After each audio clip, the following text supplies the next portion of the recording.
Welcome back. As the school year begins to wrap up, high school juniors and seniors are preparing to take the SATs or the ACTs. And Kat Clowes from March Consulting joins us to answer some questions you might have about going into college in the fall. Kat, thanks so much for joining us this morning. Thank you for having me. Absolutely. So to start out, what kind of trends are you seeing this year as people get ready to take on college?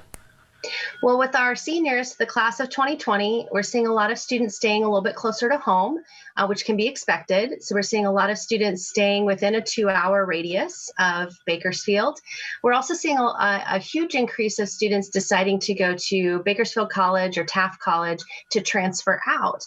And for the class of 2020, students that are planning to do that, they need to really start planning now on their classes for BC and Taft and to look forward 2 years to the schools that they're going to be transferring to, especially if they're looking at majors like engineering or the sciences, because sometimes schools have different requirements for transferring into those types of programs. So it's really important now that they start planning.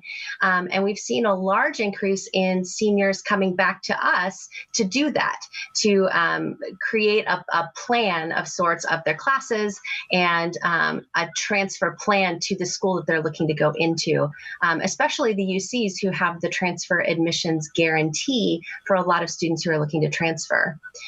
For the juniors who are looking to go into admission season this fall, we've been telling them, keeping them updated with a lot of things that are changing. The biggest news, which is the UCs and the CSUs have decided to go test optional with the SAT and the ACT because both of which got canceled in the spring, obviously, because we couldn't meet on campus.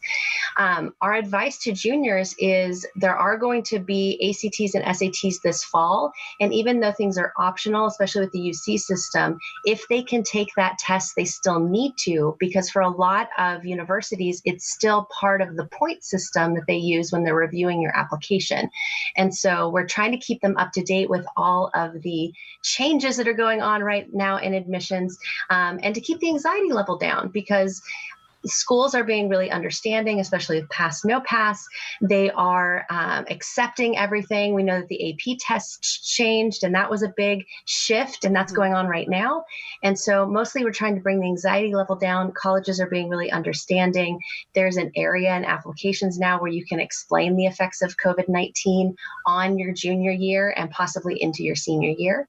And so our best advice for juniors is to plan accordingly and start taking these steps now so that in the fall you have a much better senior fall. What are some tips that you have for people who are looking to possibly study for the SAT and ACTs, because it's not possible to get a tutor right now? I know that's a big thing for people that are looking to improve their scores, maybe taking it the second time around. What options do they have now due to social distancing and COVID-19? There are a lot of tutors that have shifted online. We have our own SAT and ACT tutor who has shifted online as well and doing really well with our students. But what they can also do is Khan Academy online has free SAT prep. They work with the College Board.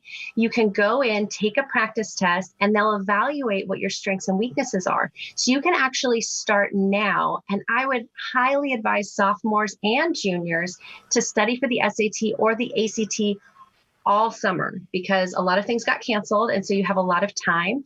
With the SAT and the ACT, a lot of it is just sitting down and learning the game of the test. It's learning the format and the timing and things like that. And so there are a whole bunch of online resources to get you started. You can always get, a book from Amazon, $20, or Russo's Books has SAT and ACT prep as well. So we want to plug Russo's because our, shop local. They can get books and they can start now taking practice tests and identifying, the areas where they might be struggling a little bit. If they want more help, there are a lot of tutors that are going online. Like I said, we have SAT and ACT tutoring that we are doing online through Zoom. And we know that a lot of other companies are doing that as well. And so that's been a big shift for us, is instead of meeting our students one-on-one in our office, we're all meeting through Zoom now, which for some students with busy schedules actually works a little bit better. So We've been helping a lot of juniors prepare for that this fall and to get started on essays, applications, and everything to make sure that we can lessen the anxiety and they have a plan and they know what's going on. Awesome. Kat, thank you so much for joining us. Very useful information for all the parents watching, assuming the students are still sleeping. Again, Kat, thank you. We'll have all of that on our website, turnto23.com.